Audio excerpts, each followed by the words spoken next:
Selamat sore pemirsa, seputar informasi tentang sejarah kembali hadir di sela-sela aktivitas Anda bersama saya Muhammad Bilas Albehaki yang akan membawakan informasi seputar sejarah K3 di dunia dan di Indonesia yang benar dan terpercaya.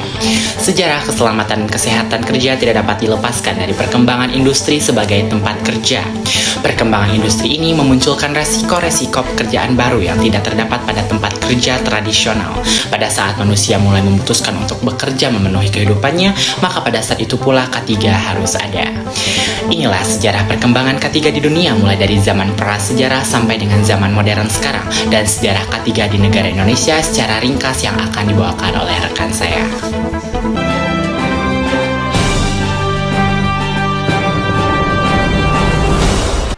Baik, perkenalkan saya Taupa akan menjelaskan sejarah K3 di dunia. Dimulai dari K3 prasejarah. Sejarah K3 sudah dimulai sejak zaman prasejarah. Pada saat itu, manusia harus sudah mulai berburu, bertani, dan bekerja lain untuk mendukung aktivitas kehidupannya. Pada K3, pada zaman peradaban lama, bangsa Babilonia sudah mencoba membuat sarung kapak agar aman dan tidak membahayakan bagi orang yang membawanya.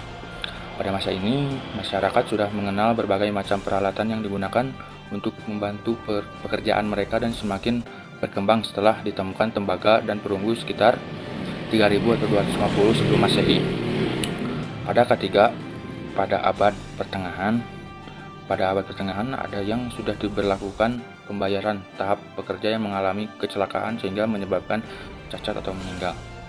Masyarakat pekerjaan sudah mengenal akan bahaya uap di lingkungan kerja sehingga disarankan bagi pekerja yang bekerja di lingkungan yang mengandung uap harus menggunakan masker. Baik, sekian. Terima kasih.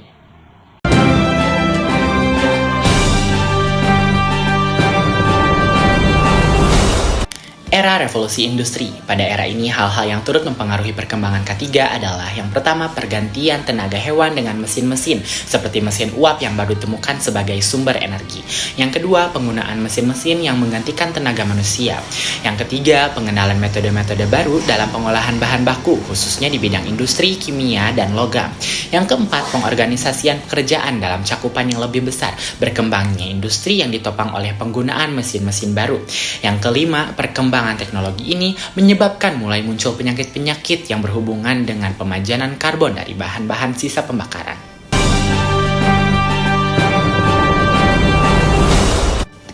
Era manajemen K3. Perkembangan era manajemen modern dimulai sejak tahun 1950-an hingga sekarang. Perkembangan ini dimulai dengan teori Heinrich yang meneliti penyebab-penyebab kecelakaan bahwa umumnya terjadi karena faktor manusia dan faktor kondisi kerja yang tidak aman.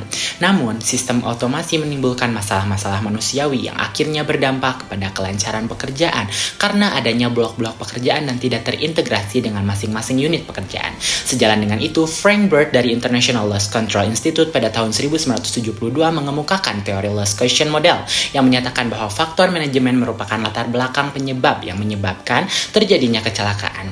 Keterpaduan semua unit-unit kerja seperti safety, health, dan masalah lingkungan dalam suatu sistem manajemen juga menuntut adanya kualitas yang terjamin baik dari aspek input proses dan output.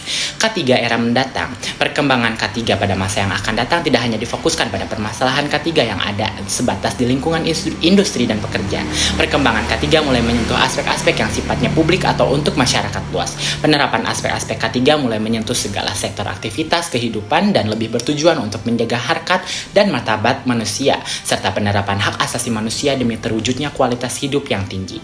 Upaya ini tentu saja lebih banyak berorientasi kepada aspek perilaku manusia yang merupakan perwujudan aspek-aspek K3.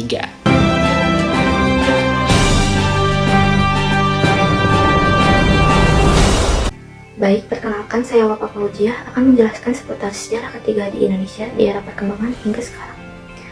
Perkembangan K3 di Indonesia tahun 1945 sampai 1970. Peraturan yang dihubungkan keselamatan dan kesehatan kerja pada masa 1945 hingga 1970 antara lain yaitu 1945 Undang-Undang Dasar 1945 Pasal 27 ayat 2 telah menyebutkan hak atas pekerjaan yang layak. 1947 Undang-Undang Nomor 33 tentang Perlindungan Pekerjaan dan Bahaya Kecelakaan atau Kompensasi. 1948 Undang-Undang Kerja Nomor 12 diganti menjadi UU Nomor 1 tahun 1951 1961, Undang-Undang Nomor 10 tentang Pemberlakuan Perpu Nomor 1 Tahun 1961 tentang Pembungkusan, Pendataan, dan Penanganan dalam menjual dan menghasilkan barang telah dibuat.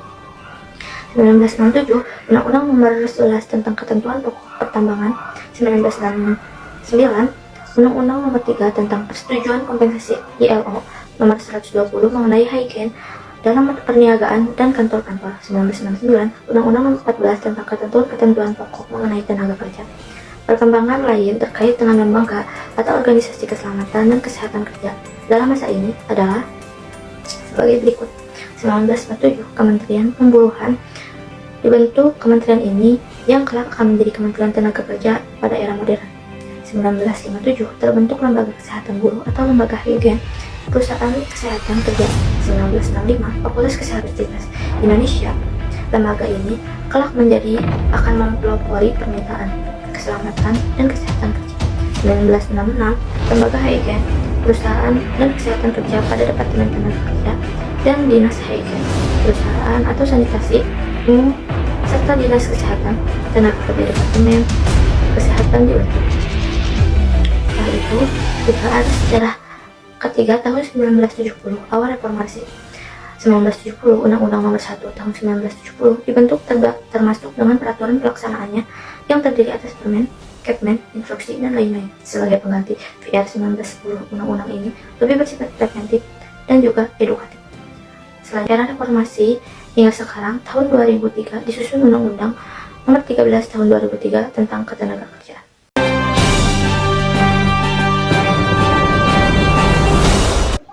Saya Gia Rahmadania akan melanjutkan pemaparan dari rekan saya. Sejarah ketiga di Indonesia, perkembangan ketiga zaman penjajahan. Pada saat zaman penjajahan Belanda, beberapa perkembangan terkait dengan keselamatan dan kesehatan kerja telah ada. Beberapa perkembangan tersebut antara lain adalah pada zaman penjajahan Belanda, beberapa rakyat Indonesia berstatus sebagai budak. Mereka dilindungi oleh Regeringsreglement tahun 1818 pada pasal 115 memerintahkan supaya diadakan peraturan-peraturan mengenai perlakuan terhadap keluarga budak.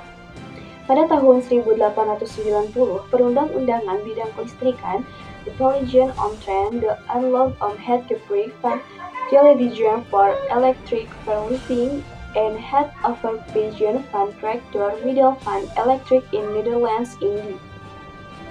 Pada tahun 406 sampai 1910 meliputi peraturan khusus untuk pertolongan pertama pada kecelakaan, peraturan khusus tentang instalasi-instalasi listrik arus kuat dalam pabrik, bengkel, dan bangunan, peraturan khusus tentang pabrik-pabrik gula, peraturan khusus untuk bejana berisi dengan udara yang dikempa dan dipergunakan untuk menggerakkan motor-motor bakar.